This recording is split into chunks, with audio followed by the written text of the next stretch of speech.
프랑스의 근대사를 보면 독특한 인물이 등장합니다. 탈레랑 페리고르라고 하는 사람인데요. 이 사람이 왜 독특하냐면 인생이 해석이 안 되기 때문입니다. 탈레랑은 시대가 바뀌어도 계속해서 살아남았습니다. 처음에는 왕정을 섬겼고요. 프랑스 혁명으로 왕정이 무너진 후에는 혁명 정부에 협력했습니다. 나폴레옹 시대에는 제국의 외교관이 되었고요. 나폴레옹이 몰락하자 다시 왕정 편에 섰습니다. 탈레랑은 정권이 바뀔 때마다 늘 중요한 자리에 앉아 있었습니다. 사람들은 말합니다. 저 사람은 시대를 읽는 눈이 있다. 어느 쪽이 이길지 아는 사람이다. 탈레랑은 말년에 신앙 고백을 하게 되는데 그때 신부에게 이런 질문을 받았다고 합니다. 당신은 무엇을 위해 살았습니까? 탈레랑은 신부의 이 질문 앞에 아무런 대답도 할 수가 없었습니다. 자신의 삶의 궤적을 해명할 수는 있었겠지만 자신의 인생을 해석할 수는 없었던 것이죠. 탈레랑이 죽을 때 사람들은 말했습니다. 가장 똑똑한 사람이었지만 가장 믿기 어려운 사람이었다. 모든 정권에 필요한 사람이었지만 아무 정권도 그를 존경하지 않았다. 탈레랑에게 가장 중요했던 것은 현실이었습니다. 현실적인 감각, 현실적인 계산, 세상의 성공 방식이라고 하는 삶의 토대 위에서 한치도 벗어나지 않는 인생을 살았던 거예요. 그랬더니 인생이 무슨 인생인지 해석이 안 된다는 거예요. 그의 인생은 오직 생존과 먹고 사는 것 외에는 할 수 있는 이야기가 없었던 것입니다. 우리가 탈레랑처럼 여러 시대를 살아가는 것은 아니지만 우리도 현실에 묶여서 먹고 사는 것, 즐기는 것, 여행 다녀온 것 외에는 할 이야기가 없는 인생, 도무지 해석할 것이 없는 그런 공허한 인생을 살고 있는지도 모릅니다. 우리의 현실에도 절대적인 영역처럼 우리가 집착하는 것들이 있죠. 여기서 벗어나면 안 돼. 한 개인으로 보면 자기 신념과 확신, 자존심의 토대에 의해서 우리는 살아갑니다. 이것을 포기라도 하면 마치 죽을 것처럼 여기죠. 또 배우자나 자녀를 절대적으로 여기는 경우가 있습니다. 물론 가족은 소중한 것이죠. 그러나 아무 일도 못할 정도로 유난히 집착하는 사람들이 있습니다. 또 일과 직장 그리고 지위가 인생의 전부인 것처럼 여기며 사는 사람도 있습니다. 이러한 현실적인 가치의 토대 위에서 인생을 만들어가면 반드시 무너지는 순간과 마주하게 됩니다. 신념이 꺾이고 자존심이 무너지는 순간이 반드시 찾아옵니다. 또 배우자나 자녀가 내 마음대로 되지 않는 순간, 그리고 배우자와 사별하는 순간, 그리고 자녀가 가정을 이루어 울타리를 떠나는 순간을 만나게 된다는 거예요. 또 일을 내려놓고 직장에서 떠나야 하는 순간이 찾아옵니다. 이처럼 절대적으로 여겼던 현실의 가치들이 사라지는 순간에 우리는 깊은 공허함에 허덕이게 됩니다. 순식간에 이야기가 없는 인생, 더는 해석할 것이 없는 인생으로 뒤바뀌는 것이죠. 우리 인생은 열심히 사는 것으로 충분하지 않습니다. 어느 토대 위에서 인생을 만들어가느냐에 따라서 우리의 인생은 해석할 것이 없는 인생이 될 수도 있고요. 아름다운 해석이 풍부한 복된 인생이 될 수도 있습니다. 그러나 중요한 것은요, 나에 대한 또 여러분에 대한 사람들의 해석이 아니에요. 내 인생에 대한 하나님의 해석입니다. 하나님이 내 인생에 대해서, 여러분 인생에 대해서 해석하실 때 나는 말이지 네 인생에 대해 특별히 말할 것이 없단다. 네 인생은 해석할 것이 없어. 그렇게 말씀하신다면 그것은 너무나 슬픈 일이 될 것입니다.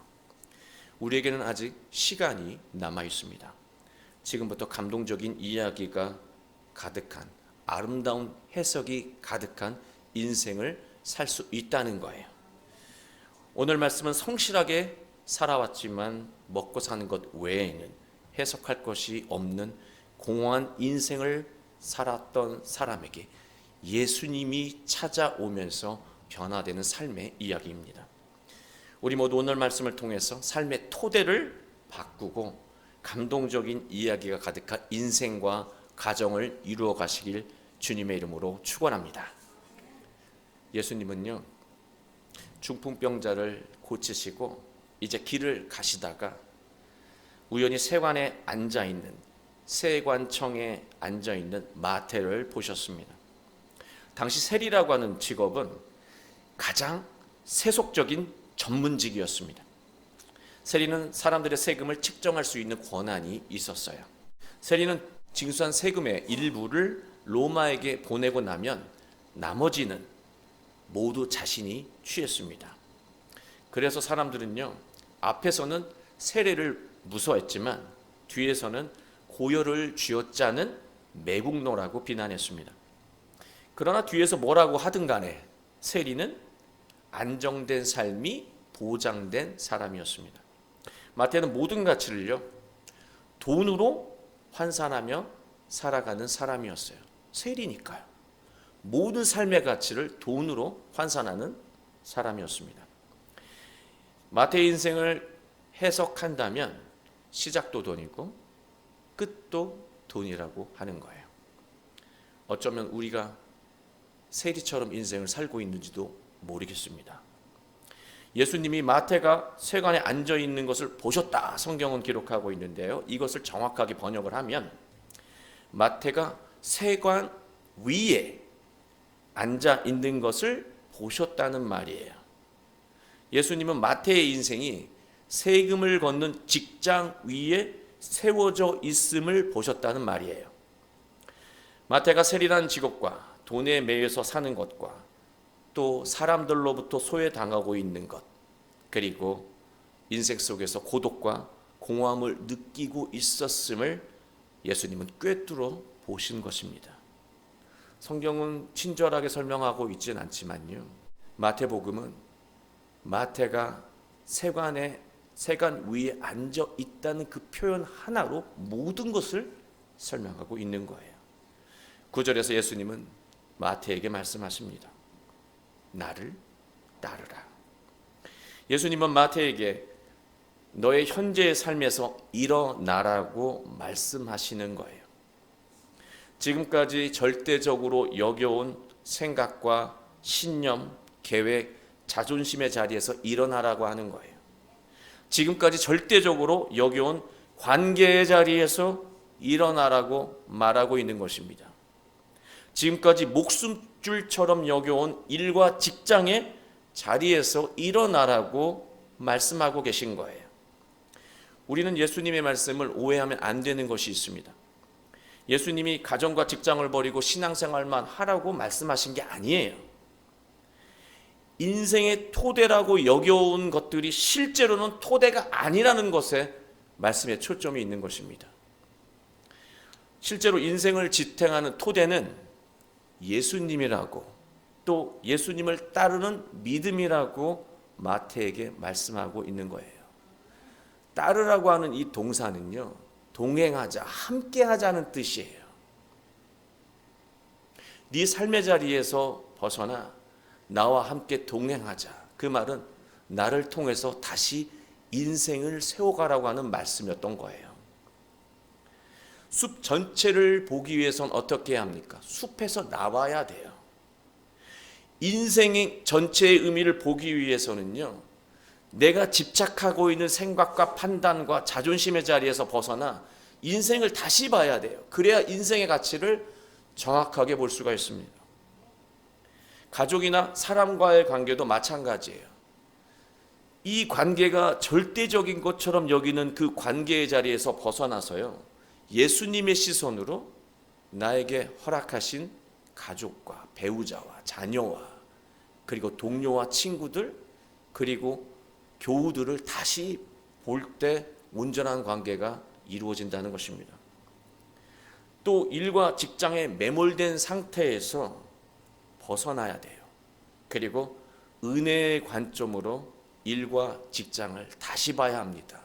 전체를 봐야 합니다.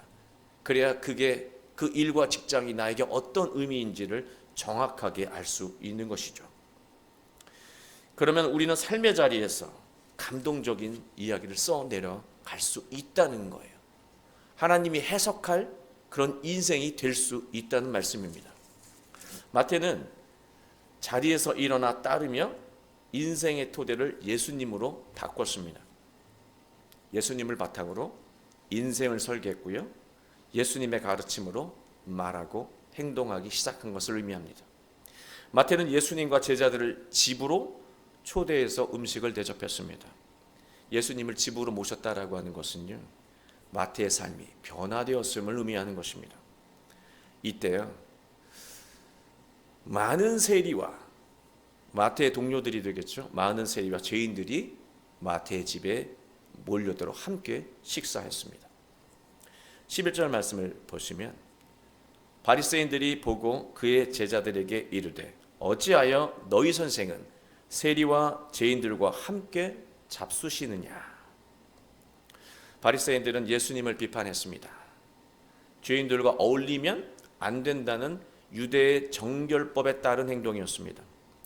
바리새인들의 삶의 토대는 무엇입니까? 율법이에요. 율법에서 시작하고 율법으로 마칩니다. 모든 삶을 율법의 관점으로 바라봅니다. 그런데 여러분, 우리가 하나 놓치는 것이 있습니다. 바리새인이 예수님을 죽이는데 중요한 역할을 했기 때문에 우리는 머리에 뿔이 달린 나쁜 사람처럼 생각을 하는데요, 그렇지 않습니다. 바리새인은요, 나쁜 사람들이 아니에요. 유대의 사회 질서가 율법 아닙니까? 그 사회 질서인 율법에 대해서는 매우 성실한 사람이었어요. 사회 질서를 지키기 위해 애쓰는 사람이었단 말이에요. 그래서 바리새인들은요, 자신들을 바르고 의로운 사람이라고 여겼습니다. 반대로요, 율법을 제대로 지키지 못하는 사람, 율법에 대한 지식이 부족한 사람, 율법에 취약한 사람들을 보면요, 죄인이라고 불렀고 사회 낙오자처럼 배제시켰습니다. 이러한 삶의 태도는 바리새인에게만 있는 게 아니라 오늘을 살아가는 우리에게도 너무나 많습니다. 성실하게 살아가는 사람은요, 불성실한 사람을 만났을 때 비판부터 하게 됩니다. 너는 왜 이 모양이냐. 또 자신은 봉사하는데요, 봉사하지 않은 사람을 보게 되잖아요. 화가 납니다. 또 누군가 상대를 사랑했는데 상대에게서 기대했던 반응이 나오지 않잖아요. 사랑은 금세 미움으로 바뀝니다. 상대가 왜 그런 말과 행동을 하는지 그 이유에 대해서는 알려고 하지 않습니다. 상대에 대해서는 관심이 없고요, 오직 자기중심적인 생각과 판단을 중요하게 여기는 것이죠. 이게 오늘날 바리새인의 모습입니다. 우리의 모습이기도 하고요. 오직 자신의 생각만이 중요한 것이죠. 이러한 바리새인의 인생을 굳이 해석한다면요, 조롱과 비난, 분노와 원망이 가득한 인생이라고 해석할 수 있습니다. 바리새인들은 이러한 마음으로 제자들에게 예수님을 비판했습니다. 비난했습니다. 이것은요, 굉장히 간교한 방식이었습니다. 무슨 말이냐면, 만약 예수님에게 문제가 있다면 지금 예수님이 앞에 계시잖아요. 예수님에게 직접 문제 제기를 하면 되는 거예요. 그런데 바리새인들은요, 굳이 예수님에게 문제 제기를 하는 것이 아니라 제자들에게 예수님의 말과 행동을 비판하고 있다라고 하는 거예요. 이것은요, 예수님과 제자들의 관계 균열을 일으키기 위한 의도였습니다. 예수님에 대한 제자들의 믿음과 신뢰를 떨어뜨리려고 했던 행동이었던 거예요. 성경의 바리새인처럼 사람이 자기 의로움에 취하잖아요. 우리가 내 생각이 무조건 옳다라고 하는 생각에 빠져들잖아요. 그러면 어떤 현상이 일어나냐면 과정과 방식이 불이해도 상관하지 않는 사람이 돼요. 왠지 아십니까? 나의 목적이 너무나 옳기 때문이에요. 목적이 이렇게 숭고하고 옳은데 방식이 좀 틀리면 어때? 거칠면 어때? 나쁘면 어때? 이런 생각을 하게 되는 것이죠. 우리가 누군가와 대화할 때 나는 분명 옳은 말을 했는데 상대가 말을 듣지 않으려고 하거나 화를 낼 때가 있습니다. 이러한 현상은 가까운 사이에서 자주 일어나는데요. 부부간의 대화에서 일어났고 부모와 자녀와의 대화에서 자주 일어나는 일입니다. 때로는 말의 내용보다요, 말하는 태도가 더 중요할 때가 있습니다. 말하는 방식이 더 중요할 때가 있다는 거예요. 아무리 좋은 말을 해도요, 상대가 받아들일 상태가 아닐 때 말을 하거나 화내면서 욕설을 섞어서 말하게 되면 말의 좋은 의미는 온데간데 없어지고 맙니다. 과정과 방식이 잘못된 올바른 것은 세상에 없다는 것을 우리는 기억해야 합니다. 그리고 바리새인들은요, 율법에 무지한 제자들에게 해명하도록 압박하고 있어요. 예수님에게 말하지 않고요, 율법에 취약한 제자들에게 추궁하듯이 너희들의 이 잘못된 행동들, 율법에 반한 행동들에 대해서 한번 변명해봐, 해명해봐 라고 압박하고 있다라고 하는 거예요. 여러분, 사람이 변명해야 하거나 해명해야 하는 상황이 벌어지잖아요. 영적으로 위축됩니다. 상대의 논리에 끌려가다가 결국 판단력을 잃게 되죠. 바리새인들은 영적으로 미숙한 제자들을 흔드는 방식을 사용했던 거예요. 굉장히 지능적이고 간교한 것이죠. 우리의 삶을 돌아보면 이 제자들의 난처한 상황처럼 자신을 변명하거나 해명해야 하는 상황이 일어날 때가 있습니다. 나의 실수든 잘못이든 오해 때문이든 나에 대해서 변명하거나 해명해야 하는 상황이 벌어질 때가 있어요. 만약 이러한 일들이 가끔이 아니라 자주 일어나는 사람이 있어요. 늘 변명을 해야 하는 인생을 사는 사람이 있어요. 만약 내가 그러한 삶의 자리에 있다면 우린 그런 삶의 자리에서 지금 일어나야 합니다. 그런 삶의 자리에서 일어나 예수님과 함께 해야 하는 거예요. 그렇지 않으면 이야기거리가 없고 해석할 것이 없는 인생이 그냥 변명이고 해명인 그런 공허한 인생으로 전락할 수도 있다는 거예요. 12절 말씀을 보시면 예수께서 들으시고 이르시되 건강한 자에게는 의사가 쓸데없고 병든 사람에게래야 쓸데있느니라. 예수님은요, 바리새인들의 의도를 간파하시고 이제 놀라운 말씀을 하십니다. 바리새인들아, 내가 의사다. 너희처럼 스스로 의롭다고 여기는 사람들, 영적으로 건강하다고 여기는 사람들에게는 내가 필요 없겠지. 그러나 세리와 죄인처럼 자신이 영적으로 병들었다고 여기는 사람에게는 내가 필요하단다. 이 말씀은요, 듣기에 따라서 바리새인들을 의롭게 말하는 것처럼 들립니다. 그래서 바리새인들이 예수님의 말씀을 비난할 수가 없는 것이죠. 그러나 지금 이 예수님의 말씀의 의미를 깊이 들여다보면요, 중요한 메시지가 담겨 있습니다. 바리새인 너희들처럼 스스로 의롭다고 여기는 사람들은 평생 나를 필요하다고 여기지 않을 거야. 그러나 자신을 죄인이라고 성찰하는 이런 성숙한 사람들은 예수가 필요하다고 말할 것이다. 이러한 사람들이 진짜 의로운 사람이고 하나님은 이러한 사람들을 구원한다 라고 말씀하고 계신 거예요. 늘 예수님이 필요하다고 여기는 사람,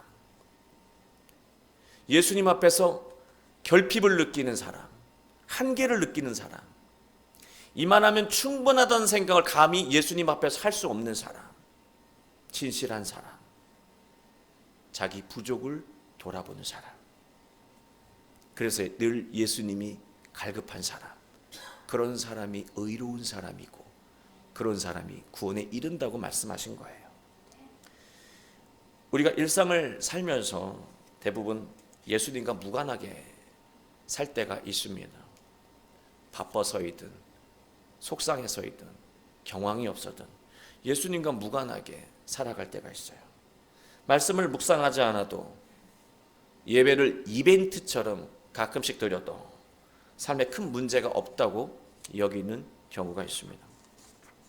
이런 생활이 오래되었다면 이미 해석할 것이 없는 인생이 오래된 것이고 아름다운 이야기를 쓸 수 있는 인생이라고 하는 지면이 그만큼 줄어든 것을 의미합니다. 예수님을 배우고 묵상하며 따르지 않아도 인생을 성실하게 잘 살고 있다고 착각하는 삶의 자리에서 이제 우리는 일어나야 합니다. 예수님과 함께하는 삶으로 나아가야 하는 거예요. 그렇지 않잖아요.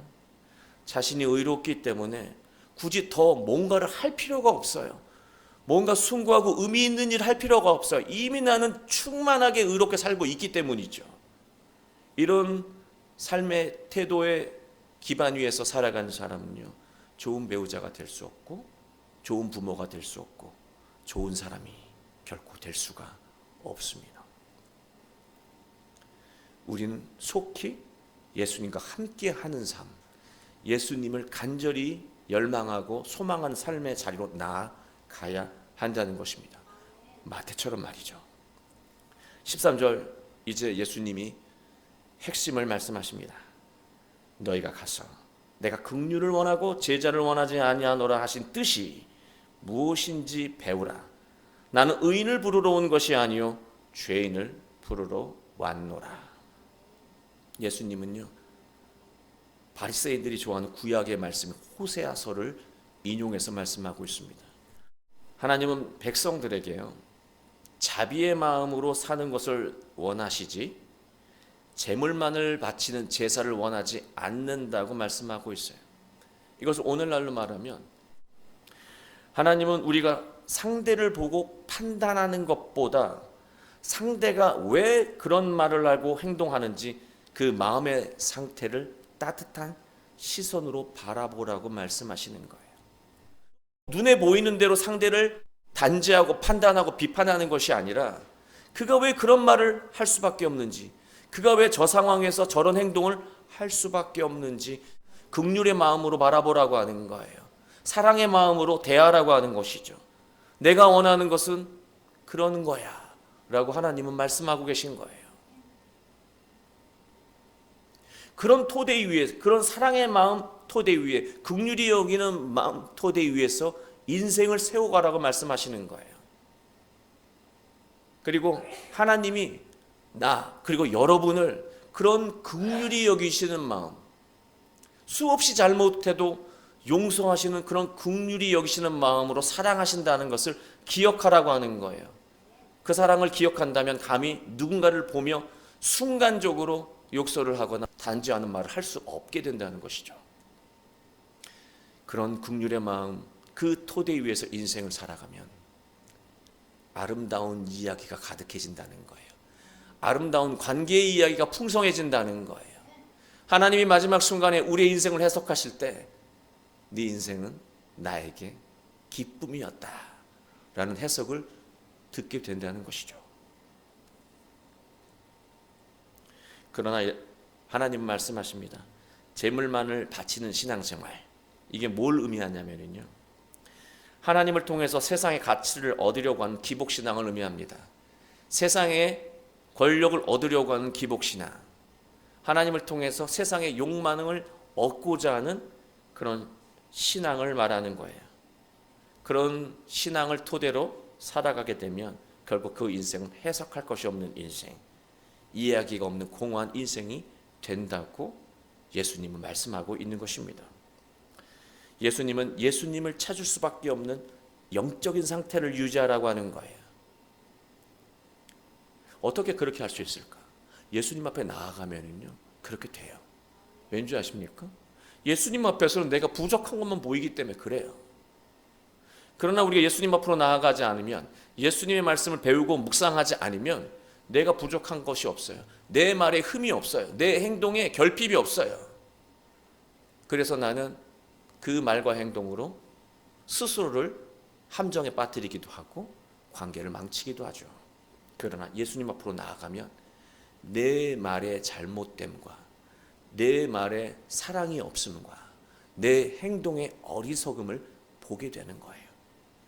그래서 우리는 예수님이 더 간절해집니다. 예수님을 통해서 내 행동의 이 결핍을 채우려고 하게 됩니다.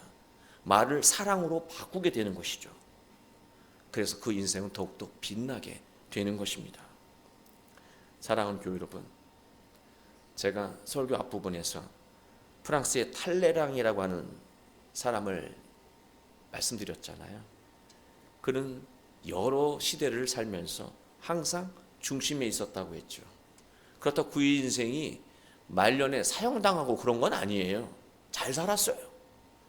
그러나 핵심은요, 누구도 그 인생을 아름답게 기억하지 않았다라고 하는 거예요. 혹자는 이런 생각을 할 수 있습니다. 사람이 뭐라 하든 나만 즐기면 된다. 뭐 그렇게 생각할 수도 있겠죠.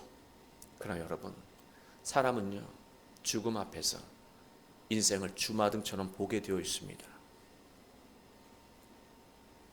나는 세상 속에서 먹고 즐긴 것 외에는 아무것도 없다라고 한다면 그 앞에 찾아오는 그 두려움과 공포는 우리가 헤아릴 수 없는 그런 것이 될 것입니다.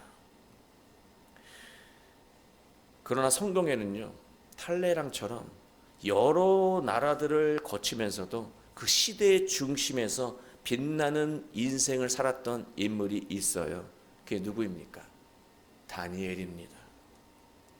그는 예수님 말씀처럼 어떤 상황과 형편에 놓이더라도 하나님 말씀 위에서 인생을 설계했고요, 하나님 말씀을 의지하며 그 말씀에 따라 말하고 행동했습니다. 그로 인해서 다니엘은 수많은 어려움을 겪었지만, 수많은 삶의 역경을 만났지만 모두 극복하고 빛나는 인생을 살았습니다. 하나님은 중요한 순간마다 그를 지켰고요, 그를 빛나는 삶의 자리로 인도하셨습니다. 여러분의 인생과 여러분의 자녀들의 삶이 다니엘의 인생이 되기를 원합니다. 우리 모두 지금까지 절대적으로 여겨왔던 삶의 자리에서 이제 일어나서 예수님을 따르며 하나님이 아름답게 해석해 주실 복된 인생과 가정과 교회를 이루어 가시길 주 예수 그리스도의 이름으로 축원합니다.